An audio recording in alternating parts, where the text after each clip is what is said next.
El tema que vamos a estudiar en esta noche se titula El conocimiento de Dios. Es un tema bastante amplio. Yo creo que hay temas específicos que recorren toda la Escritura que vale la pena detenernos en ellos. Toda la Escritura es útil, pero hay algunas cosas que cuando vienen a nuestro entendimiento traen una mayor utilidad o nos ayudan más a crecer o a cambiar. Como en la universidad, ¿verdad? Todas las materias son necesarias, pero hay ciertas materias o en las clases que dependiendo del trabajo el que uno va a ejercer, pues se van a usar un poco más. Entonces quiero introducir el tema de esta noche con un pasaje en Juan y dos pasajes en Efesios. Y como he dicho, el tema se titula El conocimiento de Dios. Juan 17:3 dice, y esta es la vida eterna, que te conozcan a ti, el único Dios verdadero, y a Jesucristo a quien has enviado. Pues Jesús está en una oración al Padre, y en esa oración al Padre, Él sabe que sus discípulos son parte de su audiencia y lo están escuchando, y aprovecha el hecho de que sus discípulos lo están escuchando para explicar en su conversación con el Padre, explicar y le dice, Padre, esta es la vida eterna, que te conozcan a ti, el único Dios verdadero, y a Jesucristo a quien has enviado. En todo el Evangelio de Juan, Él ha estado hablando que el que cree en Él tendrá vida eterna. Le dice a la mujer samaritana que si bebiere de esta agua ya no tendrá sed, tendrá vida eterna. Habla, yo soy el pan de vida, y si el que comiere mi carne tendrá vida eterna, el que bebiere mi sangre tendrá vida eterna. Luego explica que no está hablando de cosas físicas, sino que sus palabras son espíritu y vida. Entonces, constantemente todo el libro de Juan, el término vida eterna es un tema relevante. De hecho, el más famoso versículo es Juan 3:16, para que todo aquel que en él crea tenga vida eterna. Entonces, ¿qué es la vida eterna? La vida eterna no es una vida que empieza después de la muerte, sino es un estado de vida, una calidad de vida plena, gozosa y bendecida. El enemigo ha venido para robar, matar y destruir, pero yo he venido para darles vida. Y obviamente está hablando de esa vida eterna, es una vida en abundancia, es la explicación de esa verdadera vida, de esa vida eterna. Entonces, ¿cómo disfrutar esa vida? ¿Cómo sentirnos vivos? ¿Cómo accesar al deleite, al disfrute, a la conexión con esa vida? A través del conocimiento de Dios. Lo que Jesús está diciendo es que la manera de entrar al disfrute de esta vida eterna es el conocimiento de Dios que surge de una relación cercana con Dios. ¿Por qué? Porque es el conocer a Dios, es el tener una relación con Dios, lo que le da sentido, valor y propósito a la vida y a todas las cosas que hacemos en este mundo. Obviamente eso va a seguir siendo así después de la resurrección, por eso la vida sí es eterna y sí continúa en la eternidad. Y sabemos, hemos estudiado de que cuando lleguemos a ese mundo perfecto, a esos cielos nuevos y tierra nueva, todo tendrá sentido porque en todo veremos a Dios. Ya no veremos las bendiciones aparte de Dios, sino que veremos a Dios a través de todo lo que nos rodea y lo veremos a Él cara a cara y lo veremos también en medio de la nueva creación y en medio de la gloria que nos rodeará. El desafío es que aquí eso es más difícil porque ver a Dios aquí es más difícil porque constantemente estamos distraídos y constantemente crecimos en un mundo que está gobernado bajo principados y potestades que nos llevan a ignorar a Dios. Lo que vimos en Romanos 1, lo que también vimos en parte de Efesios, el trabajo de los principados y las potestades es llevarnos a un mundo que nos dice, tú no necesitas a Dios, tú puedes vivir sin Dios, y entonces dejamos a Dios fuera de nuestra vida. ¿Qué pasa? No podemos disfrutar de la vida eterna. Si pudiéramos bosquejar el tema, vamos a ver en este tema del conocimiento de Dios, número 1, qué significa conocer a Dios, número 2, qué requisitos nos enseña la Escritura que hay para poder conocer a Dios y lo que produce el conocer a Dios o los resultados de conocer a Dios. Pero en esta semana nos vamos a ver qué significa conocer a Dios y dentro de eso es Conocer a Dios significa quién es, lo que hace, sus planes y sus palabras. Luego vamos a ver los requisitos para conocer a Dios, que entre los requisitos básicamente la Biblia nos muestra que hay amor por Dios, fe, virtud, diligencia, temor de Jehová y humildad. Esos son los requisitos para conocer a Dios. Entonces vamos a ver hasta dónde nos da el tiempo. O sea, el objetivo no es terminar hoy, el objetivo es que lo que aprendamos pueda pasar a ser parte de nuestra vida, que el entendimiento no se quede como información mental, sino que realmente nos ayude a esto, a conocer más a Dios, a tener una mejor relación con Él y a partir de ahí a darle sentido y propósito a nuestra vida y llegar a un deleite y disfrute de la vida en Dios, independientemente de que las circunstancias en algún momento sean favorables o no tan favorables. Vayamos a Efesios 1, 16 y 17. No ceso de dar gracias por vosotros, haciendo memoria de vosotros en mis oraciones, para que el Dios de nuestro Señor Jesucristo, el Padre de gloria, os dé espíritu de sabiduría y de revelación en el conocimiento de Él. Vean, lo primero que Pablo dice, la primera necesidad, no vamos a entrar tan a detalle, hemos explicado estos versos cuando vivimos verso a verso y los volvimos a tocar en su contexto la semana pasada, pero Pablo empieza recordándonos lo bendecidos que somos porque hemos sido redimidos por el Padre al habernos predestinado, por el Hijo al habernos perdonado, por el Espíritu al habernos dado nueva vida y sellado. Pero ahí no termina el evangelio, ahí no termina el plan de Dios, hay más. Y dentro de eso más hay una oportunidad de conocer más a Dios. Entonces Pablo dice, yo oro por ustedes, yo quiero que sepan la razón por la que yo oro, para que ustedes puedan detectar esa necesidad en ustedes. Y mi oración es que Dios, el Padre, envíe al Espíritu Santo en forma de sabiduría y de revelación para que el Espíritu Santo les dé la revelación de quién es Cristo, para que ustedes puedan conocer a Cristo, ese espíritu de sabiduría y de revelación que funcione en el conocimiento de Él. Y Él es Cristo, porque está hablando que el Padre de nuestro Señor Jesucristo, y queda Cristo aquí, el Padre les envía al Espíritu Santo para que el Espíritu Santo les permita conocerlo a Él, conocer a Cristo, conocer. ¿Por qué? Porque es a través de Cristo que podemos conocer al Padre. Podría, obviamente, decir, sí, el Padre de nuestro Señor Jesucristo que los permita conocer a Él, al Padre,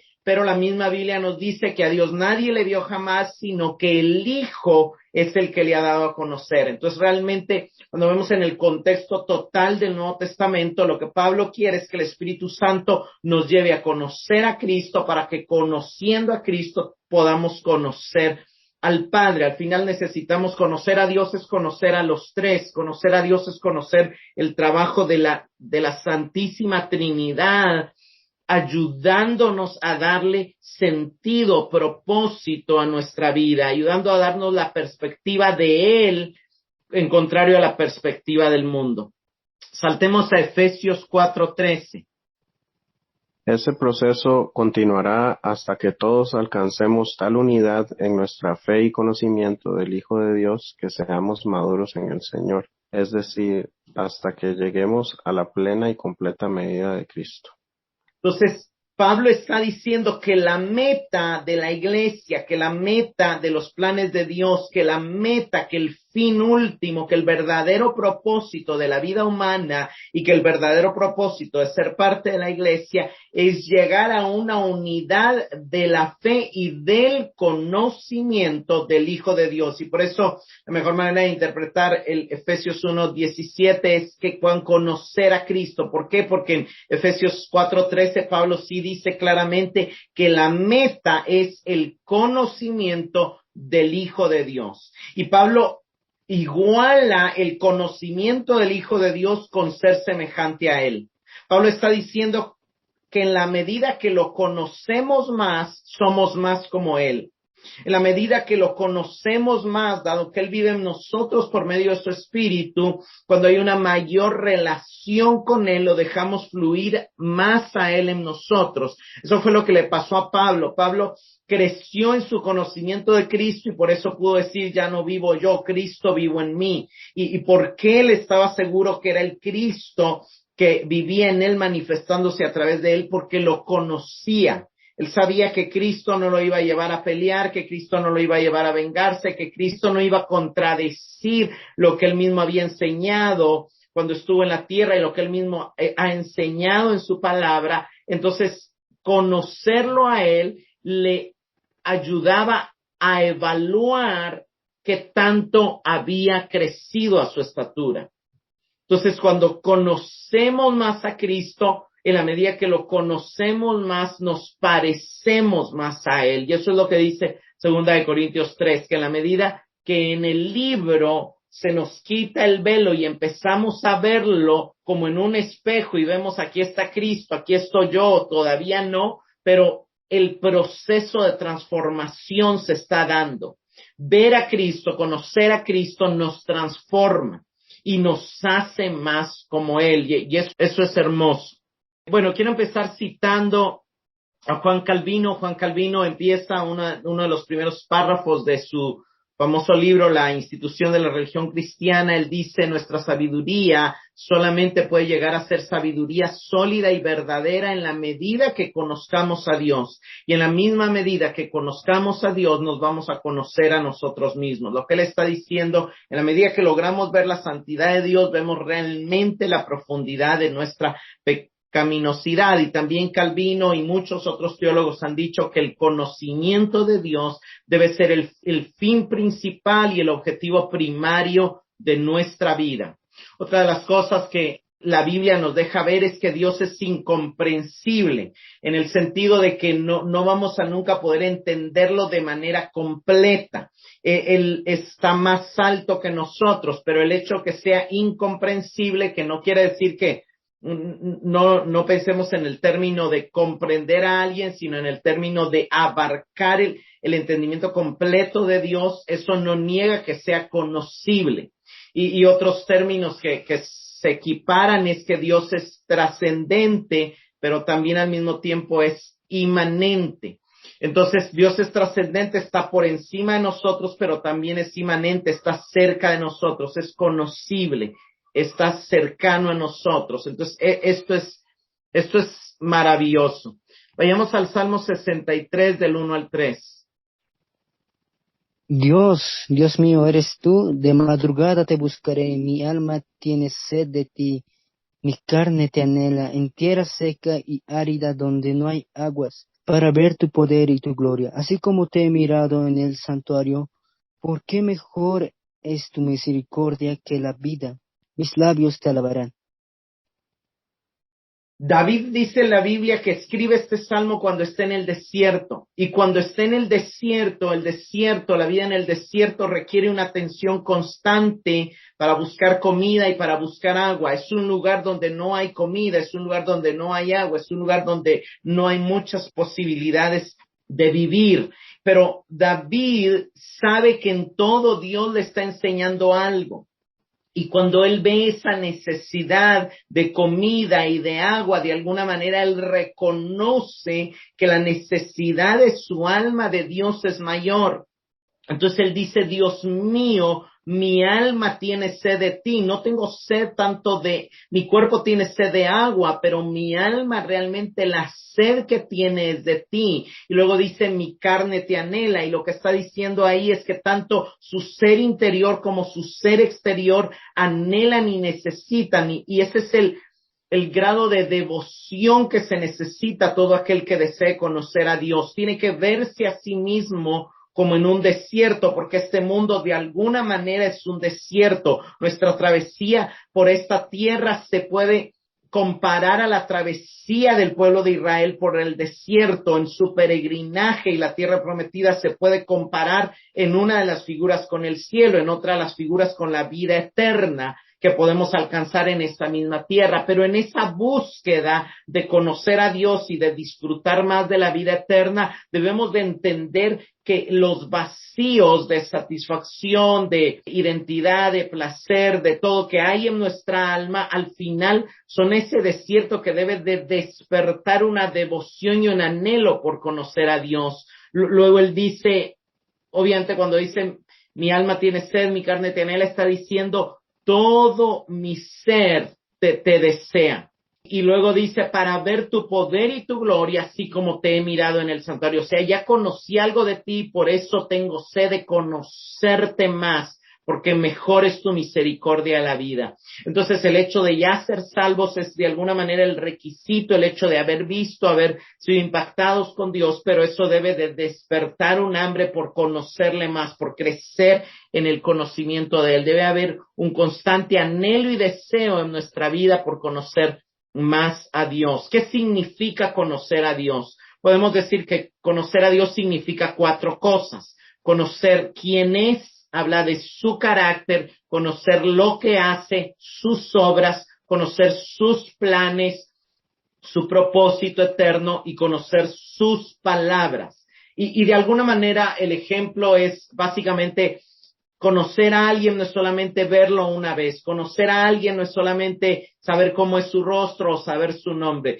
Y el ejemplo clásico es usted puede leer mucho de alguien, pero nunca haber estado con la persona. Usted puede saber el nombre del presidente de los Estados Unidos, pero nunca haberse tomado un café con él. Puede oírlo en conferencias o puede leer libros de su historia, pero eso no significa conocerlo. Eso significa tener información acerca de esa persona, pero no significa conocerlo. Conocer es cuando usted entra en una relación con alguien, usted sienta a tomarse un café y usted se da cuenta que le enoja, que le alegra, usted sabe generalmente alguien que usted conoce de cerca, usted sabe qué es lo que hace, qué es a lo que se dedica, en qué trabaja, usted sabe sus planes a futuro, él le ha contado lo que quiere hacer de aquí a 5 años, de aquí a 10 años, y usted también ha oído sus palabras, usted conoce a esa persona. Solo si eso ha pasado en una relación con alguien más, usted puede decir que conoce a la otra persona, y aún así van a pasar años, y los matrimonios lo saben, donde se pasa años para conocer a una persona y hay matrimonios que después de 10 años le dice, no sabía que eso no te gustaba, o no sabía esto, o no sabía ese detalle de ti. Y entonces ya viene la historia, la explicación. Pero veamos algunos pasajes. Empecemos con conocer a Dios. ¿Quién es? ¿Cómo es su carácter? Vayamos a Efesios 3, 16 al 19. Para que os dé conforme a las riquezas de su gloria y ser fortalecidos con poder en el hombre interior por su espíritu, para que habite Cristo por la fe en vuestros corazones, a fin de que arraigados y cimentados en amor, seáis plenamente capaces de comprender con todos los santos cuál sea la anchura, la longitud, la profundidad y la altura, y de conocer el amor de Cristo que excede a todo conocimiento, para que seáis llenos de toda la plenitud de Dios. El objetivo final es ser llenos de la plenitud de Dios, del carácter de Dios, pero para eso Dios creó la iglesia.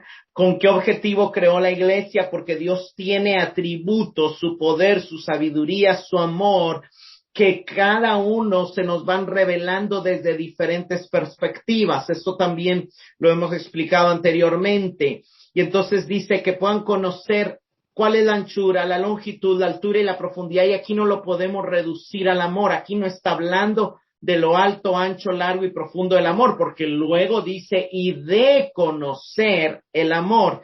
Entonces, ¿a qué se refiere lo primero? A los diferentes atributos de Dios, a la anchura, altura, profundidad y longitud de su justicia, de su poder, de su sabiduría, de su gracia, de su misericordia. Y claro, también de su amor. Pero Dios tiene atributos que obviamente no es el tema de esta noche, pero saber quién es conocer su carácter, y dentro de eso luego también está conocer su amor, aquello que lo motiva, aquello que él ama. Kevin Zuber escribe, para obtener el verdadero conocimiento de Dios, una persona debe dedicar sinceramente el intelecto a conocer a Dios, debe tener un sincero deseo de amar a Dios y debe hacer un compromiso sincero con Dios que lo lleve a un esfuerzo ferviente por obedecer y servir a Dios. Lo que le está diciendo es que conocer a Dios involucra nuestro razonamiento, nuestros afectos, nuestro intelecto y también nuestra voluntad. O sea, todo nuestro ser debe de estar enfocado en conocer a Dios. Vamos a ver esto también cuando veamos un poco los requisitos. Efesios 4, verso 13 dice, hasta que todos lleguemos a la unidad de la fe y del conocimiento del Hijo de Dios. Y básicamente algo bien interesante es que en el Antiguo Testamento hay un énfasis mayor en conocer a Dios Padre. En el Nuevo Testamento hay un énfasis mayor en conocer a Dios Hijo. ¿Por qué? Porque conocer a Dios, John Frame explica que conocer a Dios es conocerlo principalmente como Señor. La palabra Señor es un concepto pactual. Hay pactos que son entre iguales, pero en el caso de Dios con nosotros es un pacto entre Él como nuestro Señor y nosotros como sus siervos. Ahora, ese término Señor lo encontramos refiriéndonos al Dios del Sinaí en el Antiguo Testamento, pero en el Nuevo Testamento, en todo el Nuevo Testamento, es a Cristo al que Él se le llama Señor. ¿Por qué? Porque en el antiguo pacto fue el Padre el que medió el pacto y las condiciones del pacto entre Moisés y el pueblo de Israel, pero en el Nuevo Testamento, el nuevo pacto, el mediador ya no es el Padre, sino es Cristo. Y entonces, en el nuevo pacto, Cristo es el Señor. Ahora, conocer a Dios como Señor o como cabeza del pacto es principalmente conocer tres atributos de Él: su control o soberanía, su autoridad y su presencia o cercanía, y las tres están involucradas. Y esto es hermoso porque Dios es trino y cada uno también tiene estas diferentes facetas. Entonces, cuando Dios se manifiesta, Dios se evidencia como un Dios que todo lo controla, como un Dios soberano, que crea a sus siervos y tiene control total sobre ellos. Veamos Éxodo 3:14. Yo soy el que soy, respondió Dios a Moisés, y esto es lo que tienes que decirles a los israelitas. Yo soy, me ha enviado a ustedes. Este pasaje es famosísimo y básicamente lo que él está diciendo es: yo no recibo sus cuestionamientos, o yo no me adecuo a sus expectativas, yo soy el que soy. También se podría traducir: yo seré el que seré. De alguna manera lo que está diciendo es: yo soy el máximo, yo soy el creador, yo tengo control absoluto sobre ustedes, sobre mi creación, y yo soy el que decido revelarme a ustedes. Vayamos a Isaías 48, 12 y 13. Óyeme, Jacob, y tú, Israel, a quien llamé yo mismo, yo el primero, yo también el postrero. Mi mano fundó también la tierra, y mi mano derecha midió los cielos con el palmo al llamarlos yo. Comparecieron juntamente. Está diciendo: yo soy el que creó todas las cosas, yo fundé la tierra, yo he hecho todo, yo tengo el control. Y hay muchos otros pasajes donde le dice: yo te he criado, yo te he formado, yo te redimí, mío eres tú. O sea, Dios tiene el control soberano sobre todas las cosas. Eso es lo primero. Lo segundo es la autoridad de Dios. Y la autoridad de Dios es ese derecho que Él tiene a ser obedecido. Y eso incluye el hecho de que sus mandamientos no pueden ser cuestionados. Vayamos a Levítico 18, del 2 al 5. Dice: habla a los hijos de Israel y diles: yo soy Jehová vuestro Dios. No haréis como hacen en la tierra de Egipto, en la cual morasteis, ni haréis como en la tierra de Canaán, a la cual yo os conduzco, ni andaréis en sus estatutos. Mis ordenanzas pondréis por obra, y mis estatutos guardaréis, andando en ellos. Yo Jehová vuestro Dios. Por tanto guardaréis mis estatutos y mis ordenanzas, los cuales, haciendo el hombre, vivirá en ellos, yo Jehová. Entonces vemos que Él está dando los mandamientos y no está dando apertura a cuestionarlos. Él está diciendo: yo los saqué, yo los liberé, tienen que obedecerme. Y por último también En Levítico 26:12, él dice, yo seré tu Dios y tú serás mi pueblo. Y de alguna manera en todo el Antiguo Testamento vemos Dios acercándose a ellos. Primero Dios se acerca a ellos en el monte Sinaí, luego se acerca en la nube y en la columna en el desierto, se acerca en la tierra prometida, se acerca en el tabernáculo, se acerca en el templo. No es el mismo nivel de presencia dentro del lugar santísimo que el que era en el Sinaí, no es el mismo nivel de gloria en el templo de lo que hubo, por ejemplo, en el desierto. Sin embargo, y eso nos enseña también, eso lo explicamos en Efesios, ¿verdad? Pablo está diciendo que como iglesia le vamos a hacer una morada de Dios en el Espíritu para que, aunque Dios siempre está con nosotros, porque Él ha prometido que siempre está, que haya un mayor nivel de manifestación de su gloria y de su presencia, una mayor cercanía. Ahora, el enemigo trata de decir, ok, Dios está cercano, entonces puedo no obedecerlo o puedo olvidarme de su soberanía. No. O a veces nos dice, él ha dicho esto, entonces se nos olvida que está cercano. De alguna manera el pacto, el conocer a Dios es crecer en el equilibrio de ir comprendiendo estas verdades. El hecho de que Él sea soberano no impide el hecho de que Él sea cercano. Y el hecho de que Él sea cercano no impide que yo pueda revelarme a su autoridad, sino que en la medida que yo conozco y tengo una mayor cercanía con Él, se vuelve más fácil obedecerlo y se vuelve más fácil comprender su soberanía. De alguna manera, la oración nos ayuda, oramos y no nos damos cuenta. Hay gente que no cree en la doctrina de la soberanía de Dios, pero en la oración lo que está haciendo es creerla, o sea, él está orando porque sabe que hay cosas que él no puede hacer y Dios sí puede hacer. Entonces, en última instancia, todo nacido de nuevo cree en la soberanía de Dios y ora porque sabe que Dios tiene el control y Él puede responder a nuestras oraciones. Él sabe que en última instancia la última decisión la tiene Dios y eso le motiva a orar y aunque no lo sepa ahora porque el Espíritu Santo le motiva a orar desde la conciencia espiritual de la soberanía de Dios. Entonces, lo importante es ir entendiendo esto. Entonces, conocer quién es Dios es conocer que Él es el Señor, es conocer que Él es soberano, es conocer que Él tiene autoridad y es conocer que Él también es cercano a nosotros, que Él ha puesto su presencia en nosotros. Eso es lo primero de quién es Él, o sea, está en el cielo, pero también está con nosotros. Está sentado a la diestra del Padre, pero también habita en nosotros por medio de su Espíritu. También ha prometido estar con nosotros todos los días hasta el fin del mundo. Ha dado mandamientos, pero también nos ha dado el Espíritu para ayudar a cumplirlos. Eso es principalmente entender quién es Dios, que esa es la meta que vemos en Efesios 4:13 y la oración que vemos en Efesios 1:17, si no mal recuerdo.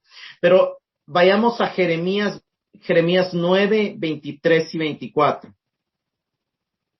Así dijo Jehová, no se alabe el sabio en su sabiduría, ni en su valentía se alabe el valiente, ni el rico se alabe en sus riquezas.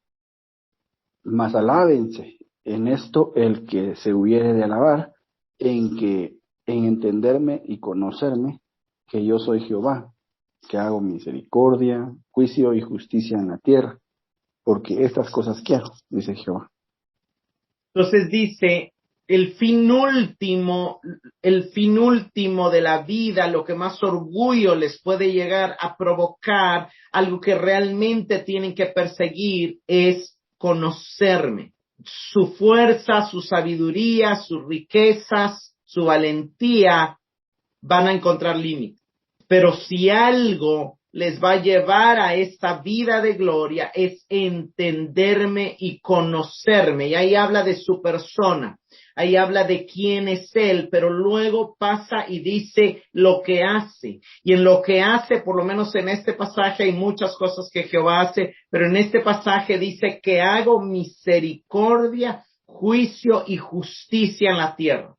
Entonces, conocer a Dios en este pasaje no solamente es tener información acerca de Él, sino es tener una relación con Él, una relación tan cercana que nos permite entender por qué Él hace lo que hace, por qué permite a veces el mal para tener misericordia, por ejemplo, por qué a veces le pone fin al mal, porque está ejecutando un juicio, por qué Cristo murió, porque Él iba a poner en alto su justicia. Entonces, en la medida que empezamos a entender lo que Él hace y por qué lo hace, crecemos en el conocimiento de Dios. Hay muchos pasajes en la Escritura, muchísimos, que no tendríamos chance de leer todos, pero hay muchos pasajes que cuando Dios hace obras poderosas, Él lo hace para que sepan que yo soy el Señor. Veamos Éxodo 14, 16 al 18. Y tú alza tu vara y extiende tu mano sobre el mar, y divídelo, y entren los hijos de Israel por en medio del mar en seco. Y he aquí, yo endureceré el corazón de los egipcios para que los sigan, y yo me glorificaré en Faraón y en todo su ejército, en sus carros y en su caballería. Y sabrán los egipcios que yo soy Jehová, cuando me glorifique en Faraón, en sus carros y en su gente de a caballo. Vea que dice, ni sabrán que yo soy Jehová. Entonces, es muy claro, ¿verdad?, que hay un deseo de Dios de darse a conocer. En este caso, se está dando a conocer a los egipcios, pero también, obviamente, a su pueblo, a las dos cosas al mismo tiempo. Sino Jeremías 16:21 dice, por tanto, aquí les enseñaré esta vez, les haré conocer mi mano y mi poder, y sabrán que mi nombre es Jehová, o sabrán que yo soy Jehová. Y básicamente Él mostrará su poder. ¿Cómo? A través de juicios que traen destrucción y salvación. Casi siempre Dios manifiesta su poder trayendo al mismo tiempo destrucción y al mismo tiempo salvación. Dios salva en medio de los juicios. Dios reconoce, y nosotros lo vemos en nuestra vida. Muchas veces los mayores milagros los hemos visto en momentos donde al mismo tiempo hay situaciones difíciles, ¿verdad? Y eso es lo que vemos en todo el Antiguo Testamento. Ezequiel 24:24 dice, os servirá pues Ezequiel de señal según lo que él ha hecho. Haréis vosotros cuando esto suceda, sabréis que yo soy el Señor. Hay algo que Dios va a hacer a través del profeta que le va a dar testimonio al pueblo de que Él es el Señor. Y Juan 20:30 y 31. Hizo además Jesús muchas otras señales en presencia de sus discípulos, las cuales no están escritas en este libro, pero estas se han escrito para que creáis que Jesús es el Cristo, el Hijo de Dios, para que creyendo tengáis vida en su nombre. Eso es importante, hermanos, porque lo que Juan está diciendo es que todo lo que él escribió no era para tener historias sobre Jesús, no era para que supiéramos qué había dicho Jesús o qué había hecho. No. Lo que él escribió eran señales específicas que nos iban a ayudar a entender que Jesús era Dios, que había venido para dar a conocer a Dios. Entonces, en la medida que vemos las señales, no, esto no lo puede ser un ser humano cualquiera. Esto está revelando que este hombre es Dios. Y estas palabras que este hombre dijo, esta manera en que este hombre habló, está dando a conocer al Dios que lo envió.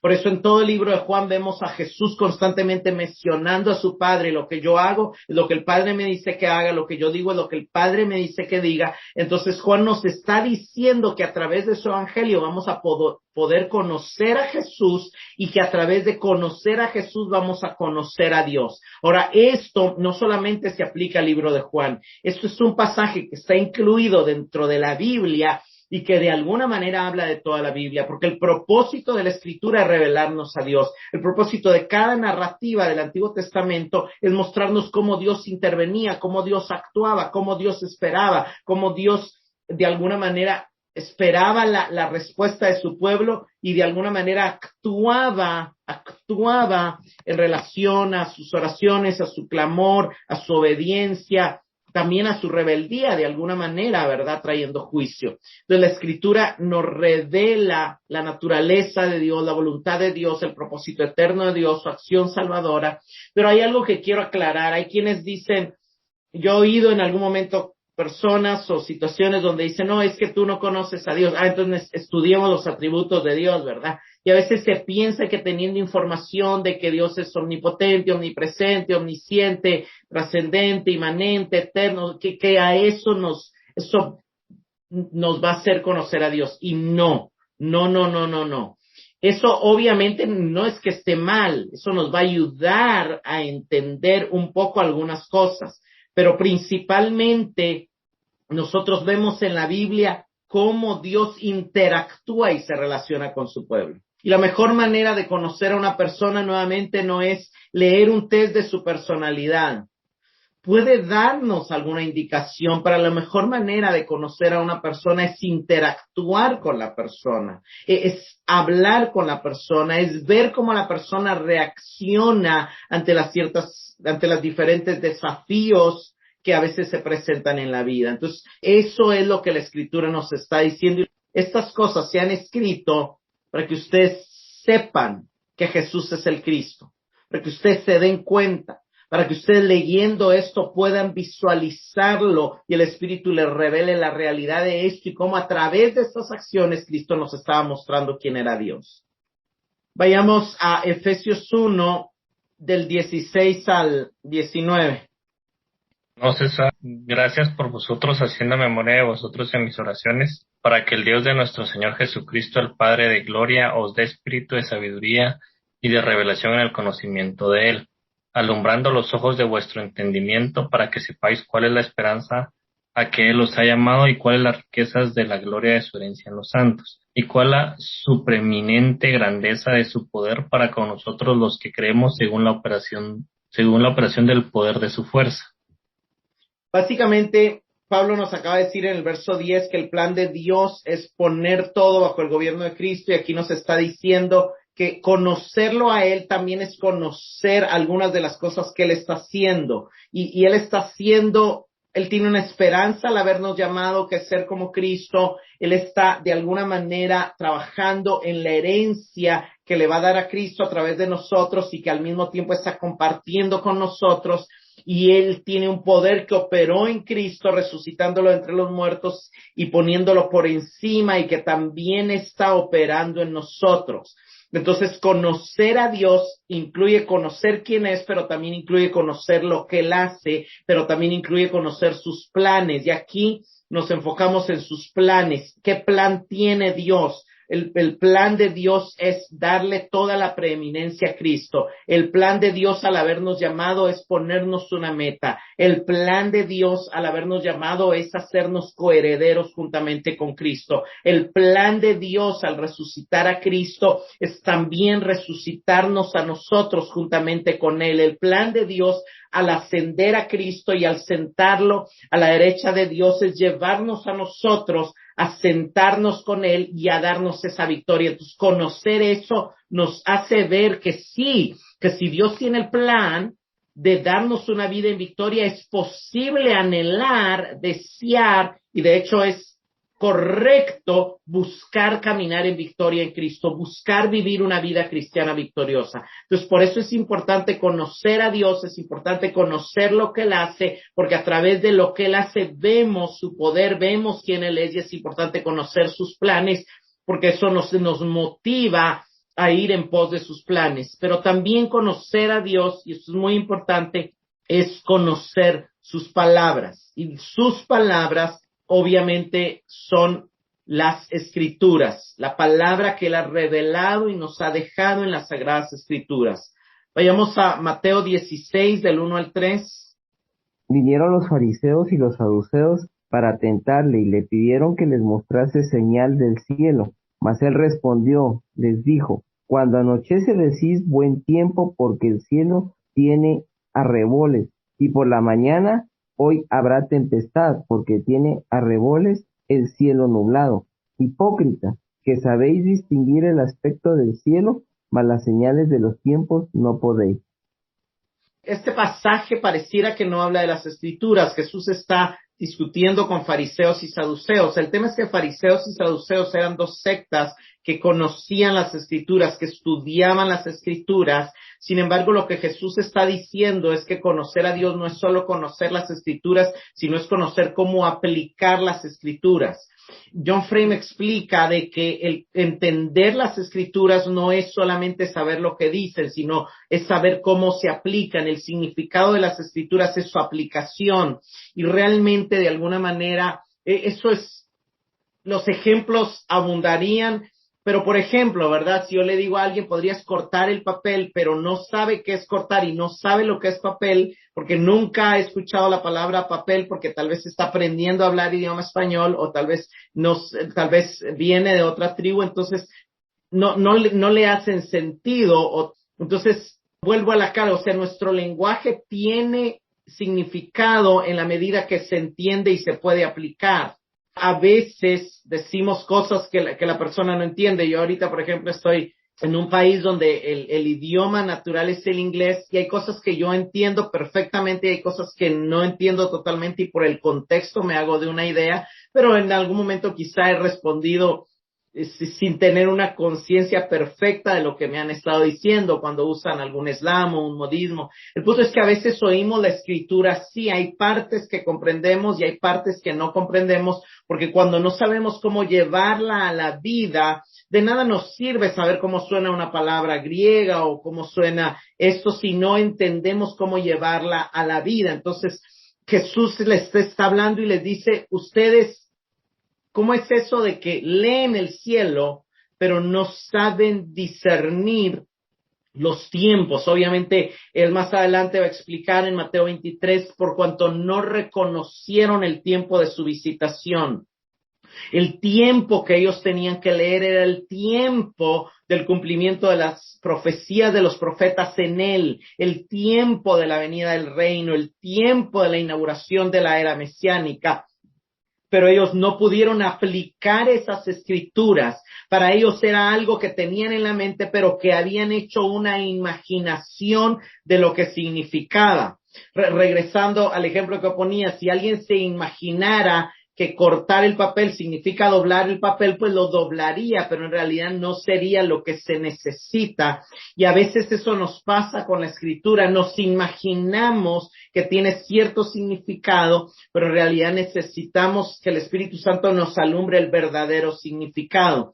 Vayamos a Mateo 22:29.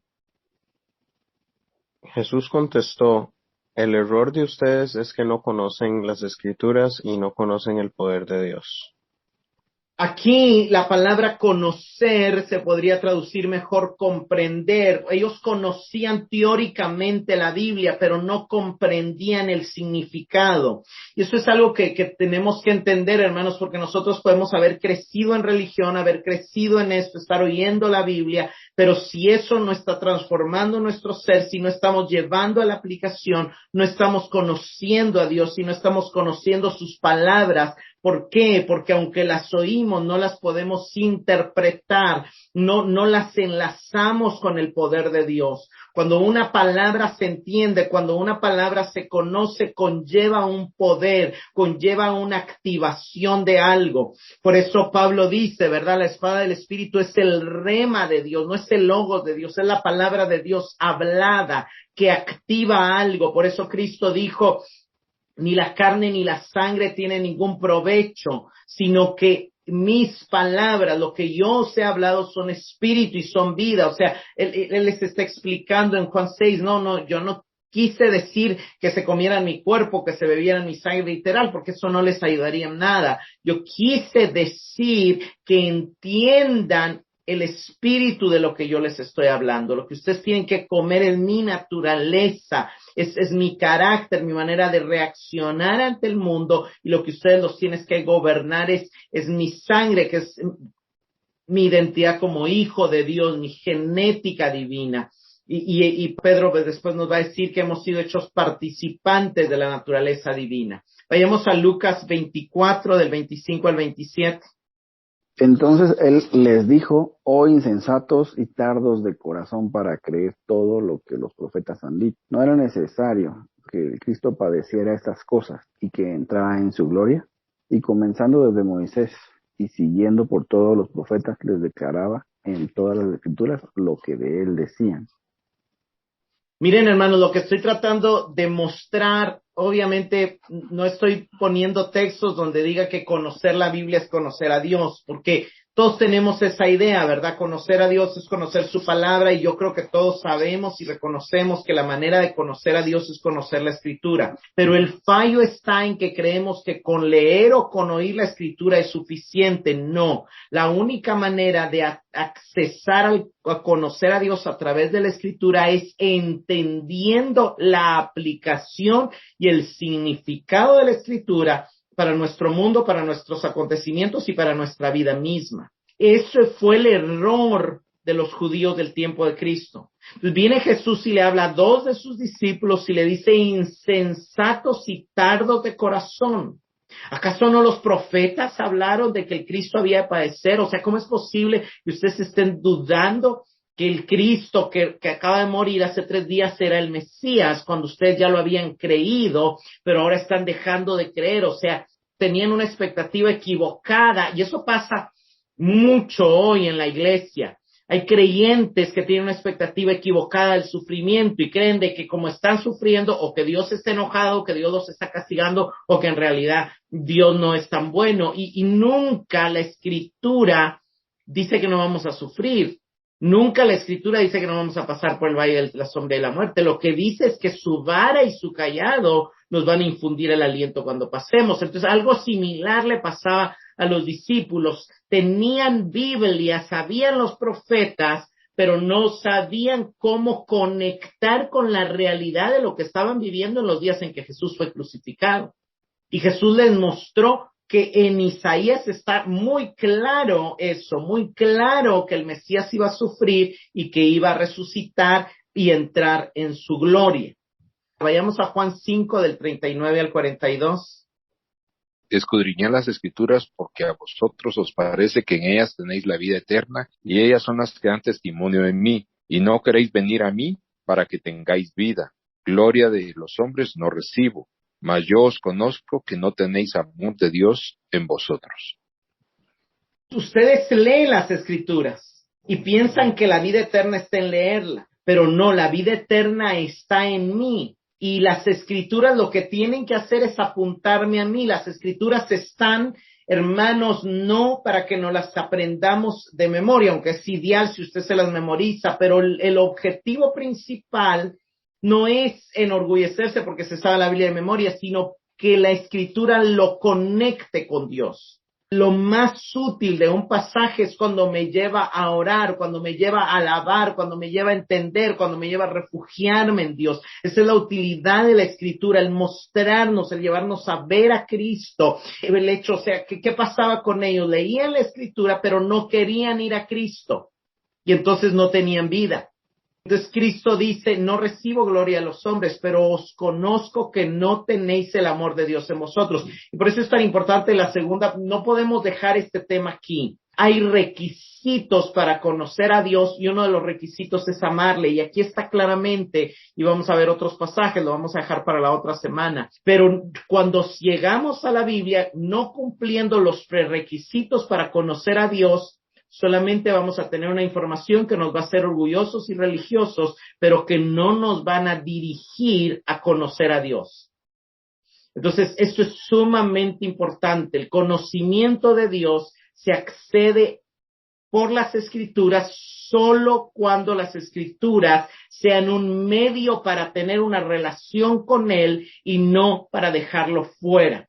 Romanos 15:4 dice: porque todo lo que fue escrito en tiempos pasados para nuestra enseñanza se escribió, a fin de que por medio de la paciencia y del consuelo de las Escrituras tengamos esperanza. Algo interesante es que Pablo lo que está diciendo es que las Escrituras están escritas para darnos enseñanza, paciencia y consuelo, y para darnos esperanza. Y la esperanza es como esa expectativa de conectar con Dios. Pablo no está diciendo que la Escritura es Dios mismo. Pablo está diciendo que la Escritura nos muestra cómo Dios actuó para que esperemos en Él, para que conectemos con Él. Obviamente, la Escritura se escribió para que nuestra esperanza esté en ver la manifestación de Dios en nuestra vida en medio de lo que estemos viviendo. 2 Timoteo 3, del 4 al 17.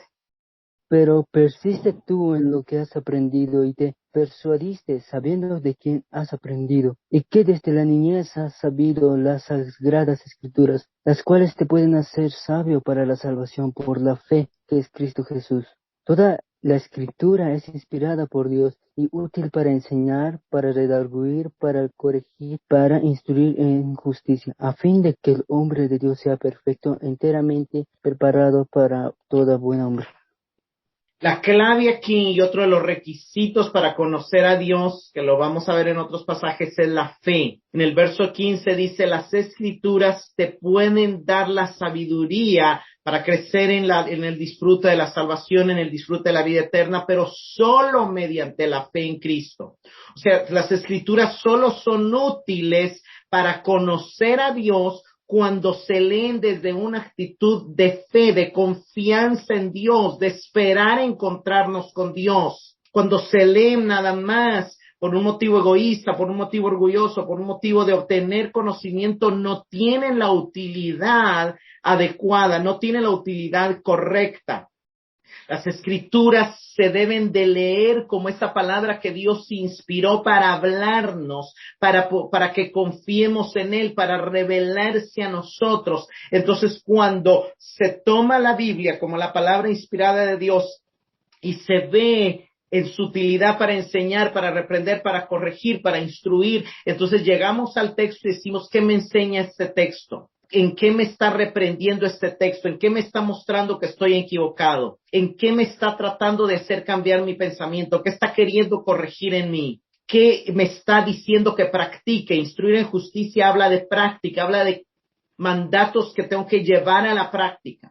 Entonces, cuando yo veo la escritura, no como un manual de hacerme retórico, filósofo, sabio, sino como una enseñanza de vida que me está mostrando cosas específicas que yo tengo que cambiar en mi pensamiento y en mi actitud, entonces me equipa y me perfecciona. Me equipa y me perfecciona, ¿para qué? Para poder cumplir el propósito por el cual Dios me dio la vida y para poder alcanzar esa vida plena, maravillosa, gloriosa que Dios nos ha dado. Terminemos con 2 de Pedro 1, del 19 al 21. Tenemos también la palabra profética más segura, a la cual hacéis bien en estar atentos como a una antorcha que alumbra en lugar oscuro, hasta que el día esclarezca y el lucero de la mañana salga en vuestros corazones. Entendiendo primero esto, que ninguna profecía de la Escritura es de interpretación privada, porque nunca la profecía fue traída por voluntad humana, sino que los santos hombres de Dios hablaron siendo inspirados por el Espíritu Santo. Pedro lo que está diciendo en la parte principal de este versículo es el verso 20. Tenemos experiencia, sí, pero es más segura la palabra. Pero ojo con la palabra. No es de interpretación personal. ¿Qué está diciendo ahí? No es lo primero que se te venga a la mente, ni no es de usar los textos a tu conveniencia, no es de aprenderte, no es todo lo puedo en Cristo que me fortalece y creer que ahora todo lo puedes y olvidarte de la parte en Cristo. No es de interpretación privada, no es de interpretación personal. Tenemos que recordar que fue inspirada, fue traída, fue hablada por Dios y la única manera de entenderla es preguntándole a Dios qué querías decir a través de esto. La Biblia es el único libro que para entenderlo necesitamos conocer al autor.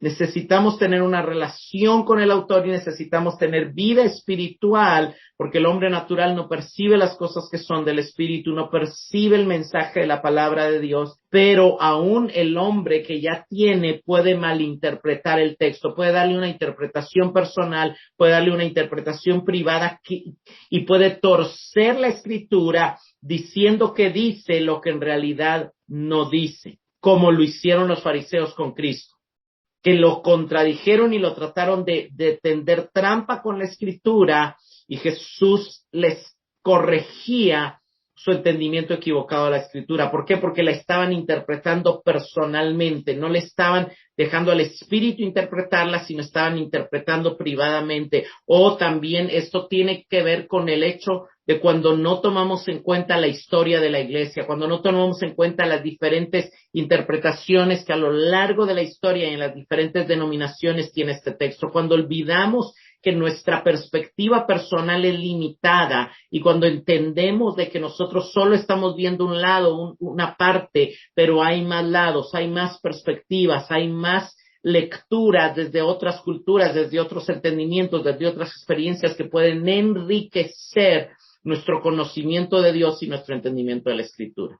Entonces, conocer a Dios es conocer quién Él es. Y esto es conocer primero sus atributos, es conocer su carácter, es conocer lo que Él hace, sus obras, es conocer sus planes, sus propósitos, lo que Él ha pretendido hacer, y es conocer sus palabras, las cuales Él ha registrado en las Sagradas Escrituras. Señor, te damos gracias por esta noche, te damos gracias por el enseñarnos que el fin último y el mayor objetivo de nuestra vida, de nuestra existencia, es conocerte a ti. Señor, queremos hacer nuestras las palabras de David. Señor, una cosa he pedido en la tierra, conocerte a ti. Una cosa deseo en los cielos y en la tierra, conocerte a ti. Nada fuera de ti deseo en la tierra. Queremos hacer nuestras, Señor, las palabras del salmista cuando dice, estando en el desierto, te busco, mi alma te anhela, te deseo conocerte, deseo entrar en relación contigo, mi alma tiene sed, mi carne te anhela. Señor, anhelamos crecer en el conocimiento de ti, porque anhelamos crecer en el disfrute de la vida eterna que hemos recibido, porque anhelamos aprender a leer las circunstancias y situaciones que nos rodean desde tu perspectiva, porque queremos aprender a verte detrás de todo lo que nos rodea y queremos aprender a ver lo que nos rodea a través de ti, a través de tu espíritu, a través de tu amor, a través de tu naturaleza, a través de tu gloria. Tú envíes espíritu de sabiduría y de revelación que nos permita conocer más a Cristo y a través de conocer a Cristo, conocer a Dios. Amén.